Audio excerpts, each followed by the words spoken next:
I'm Jourdan Thibodeaux. I live here in Cypress Island, Louisiana. Got a little farm out here. I play music, French music, and we're in food manufacturing. Got a USDA facility in Breaux Bridge by the name of Comeaux. So I got involved with food manufacturing back in high school. When we were just starting out of high school, one of my best friends, Matt, his family had a business, a retail business out of Lafayette for the last, he's third generation. It's been a long time. They opened their first store back in '69, making boudin and everything else. Right there off McKinley, off the strip in Lafayette. And they moved, opened a location on Lamar Street.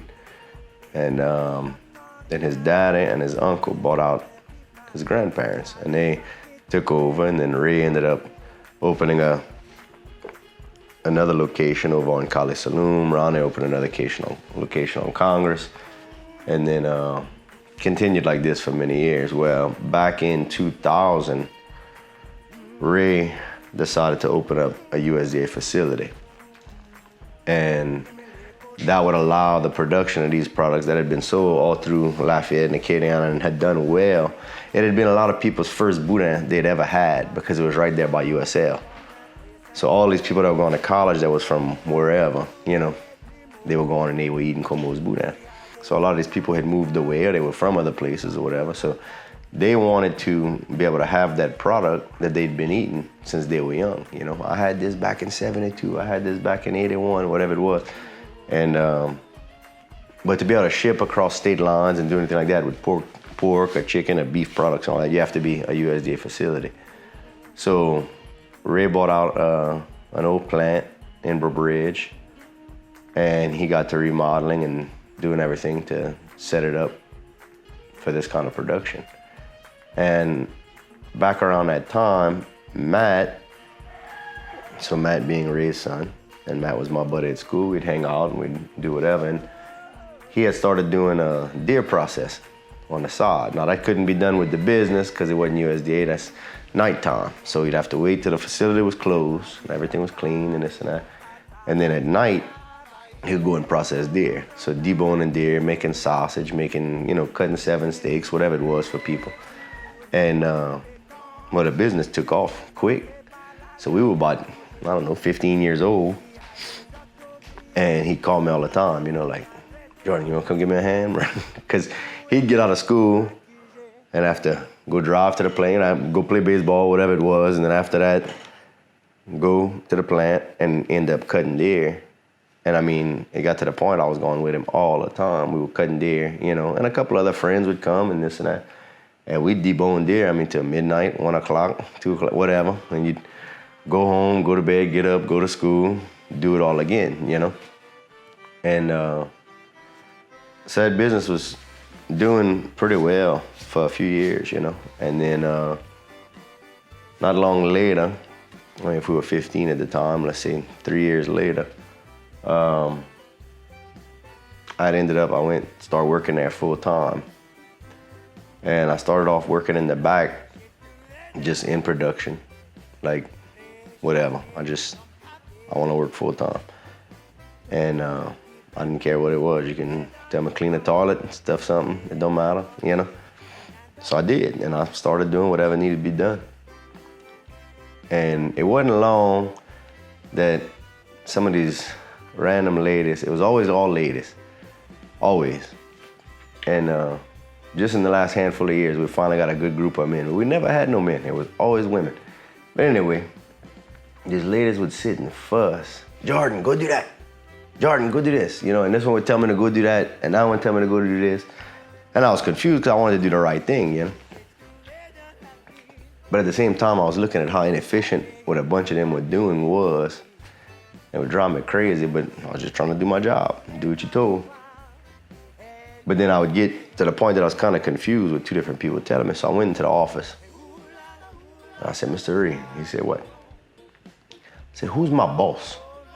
Because I want to make sure I'm answering the right person, you know what I mean? Who's my boss? He looked at me. Cream floats, crap sinks. All right. So that was just the way Ray always handled things. Like he wasn't, I don't know. To him, it was like, it's gonna sort itself out. Somebody's gonna take charge and get it done. Okay. So I just walked in the back and I was like, all right, you go do that, you go do that. And they looked at me and I was like, nah, that's what we're gonna do now. Because what y'all doing is ridiculous. And it was like, all right. So they do this, and I mean, before long, I was kind of running the people in the back, like kind of the lead of, you know, and by the back, I mean, we always had the office in the front of the building, and the production, the actual cutting and cooking and everything else was in the back. So I started doing that, and so I said, that's good, I'll find us some business. So I got on the road, and I went place to place to place. Look, y'all need to carry this product, y'all need to buy a product, you know, this and that. If y'all want something real and authentic, this is it, you know, like, pick us up. So I did that for a handful of years. Well, in the meantime, we were private labeling, so manufacturing a product for another company, for Harold's Dressing Mix. And the brothers that owned Harold's Dressing Mix at the time, they got in a little dispute, so they were wanting to sell. So I approached them, hey, I'd like to buy it, you know. They said, okay. And I went around and I begged every bank you could imagine with a big business plan, and this is what I'm gonna do, and this is the numbers, and I know the product, and I know where it's being sold. It's been established since 1962. You know, like, this isn't some new startup thing. And every bank would tell me the same thing. They look at me, they're like, oh, dude, great business plan, looks awesome. If you had a couple more zeros behind your name, we'd give it to you. I was like, if I had a couple more zeros, I wouldn't need it. You know what I mean? Like, so that was a real aggravating situation, because everybody understood the cash flow was there. Everybody understood, you know, this and that. But they all looked at it like, well, you got to have a little money for us to give you some money. Which in a way is understandable, but also in a way it was very discouraging, you know. But ended up acquiring the money, and I bought that little business. And in my brain at the time, I said, this little business is gonna be my stepping stone. This business is gonna be the one that I'll be able to prove I can run a company. In doing so, I'll be able to go to a bank at a later date and say, no, you see, I have credentials, I have tax returns, I have whatever. I'm not just Joe Blow kid coming off the street. Because look, I mean, I was 19 at the time. I understood where the bank was coming from, you know what I mean? But I was working, I was hustling, you know? And I expected my respect for that too, but they were also looking at it like, yeah, you hustling because you're gonna starve if you don't, you know? But anyway, I figured if I could do something to establish myself, my credit as a business person, I'd be able to expand from there. Yeah, that's how I got involved in it. I just, I don't know, I worked. Sweat equity. That's the easiest way to say it. I wasn't never scared of work. I can't tell you how many years I worked 7 days a week, 10, 12 hours a day. I mean, a lot of years, them first years for sure. It was a lot. Tired.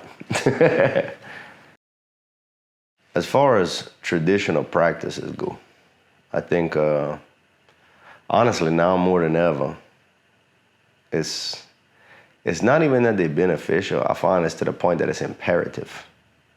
Like, it's a necessity. You know, because a lot of people ask me, you know, you got this little business, you know, you're doing this, you're doing that. You play music, this and that.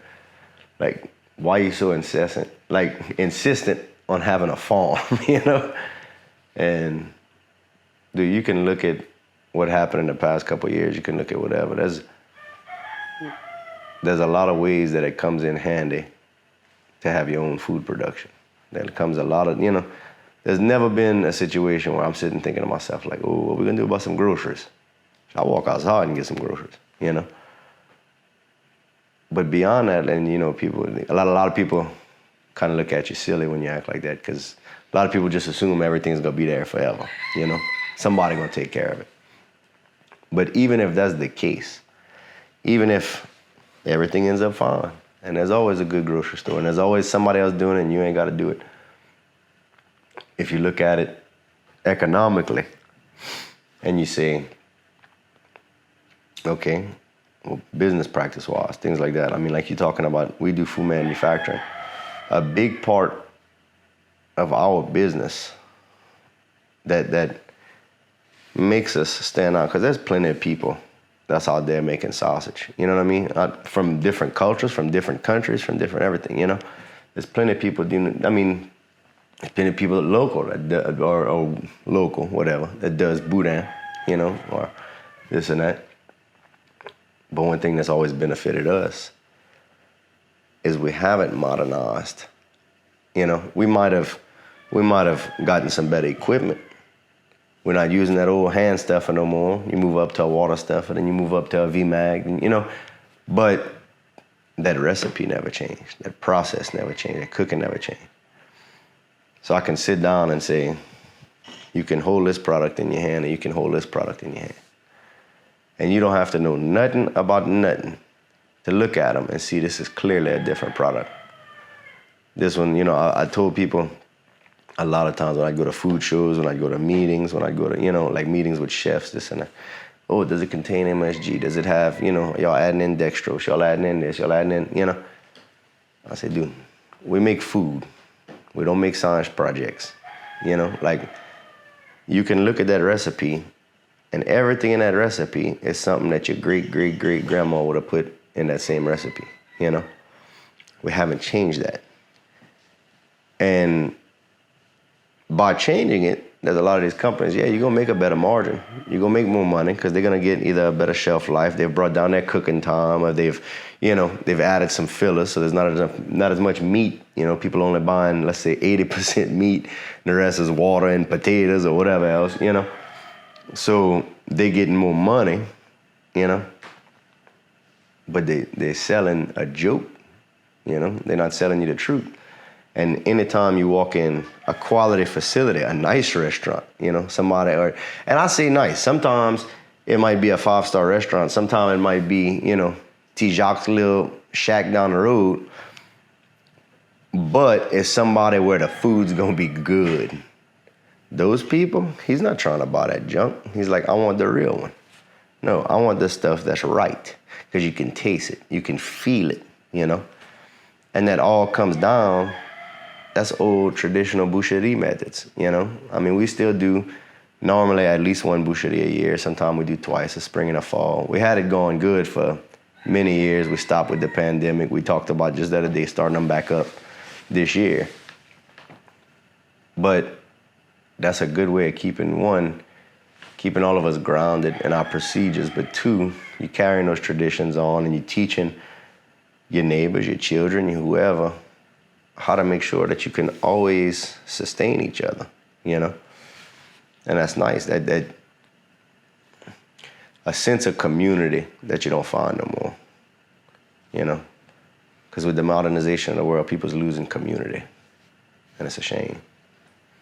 But the issue with losing community, you know, and by community, I mean, communities are normally built, you know, you got your geographic region, right? But the biggest thing that creates community is a communal culture. And that culture can be your language, your music, your work, your whatever it is that you do, you know what I mean? For us, like, you know, all of our stuff. You know, we got Cajun Creole culture, whatever. We do this. We ball crawfish. We, you know, talk like this. We do like this. We do like this. And a lot of young people don't see how important it is to continue those traditions. And it's a shame because if you look at the history of our people, just about everybody in this culture, right, at one time or another, their family, at one time or another, now, I'm not saying everybody all the time, but at one time or another, their people were doing bad. Bad in terms of you either came here as the child of a slave, maybe you came here as the child of some big plantation owner who had a lot of damn money, but you did not because you were disowned or because they gave it to your brother or because they whatever, you know what I mean? Or he was a big deal, but he became a drunk and lost it all, so you grew up with nothing. Or whatever the case may be, somebody was doing poorly. And this is back in the day, they didn't have no government assistance back then. They didn't have nobody to catch you when you fell. They didn't have the grocery store to make up for the lack of flour that you had. They didn't have, you know what I mean? None of that existed. But everybody in this area found a way to survive. And that's not just this area. I mean, that's plenty of other areas. You can go to Appalachia, you can go wherever. But the sense of community is what allowed those people to survive. And not just survive, but thrive. Because you can look at videos as far back as they got videos in South Louisiana, people ain't too skinny, bro. People always looking solid. They're always looking fed. Now, that seems silly. That seems, like it don't matter. But if you really understand socioeconomics in the Depression, being a little overweight, that's an impressive feat. You accomplished something, you know what I mean? That's a big deal because that meant you had groceries every day. This is a lot of the country, all these big cities, they were starving. But the community sustains itself. If your family was doing bad, you could count on these neighbors to kind of help pick up your slack because maybe next year they was doing bad too, and y'all would all pick up their slack, And this took place for, literally a couple of 100 years until it got to the point that not only was everybody surviving, but everybody was truly thriving in this area. Doing well, and I don't just mean in terms of everybody was fed. It got to the point, once oil and everything else came through South Louisiana, these people were worth fortunes. You had people that couldn't read and write worth, $50 million. And $50 million back in 1976 was a whole lot more money than it is today, And that became the norm, It became the norm that these people were doing so well, but there was intercommunal support, It wasn't that every man for himself. It was that support was based and developed by the fact that they had all dealt with the negative of the American. You see, the outside, the English people all look down on them. You less than, you're not as good at it. There's something negative about you. And because of that, it was always all right, well, you still one of us. You see what I'm saying? And by being one of us, I always got you, Maybe you and I is going to argue. We might fight. Yeah, we might do whatever.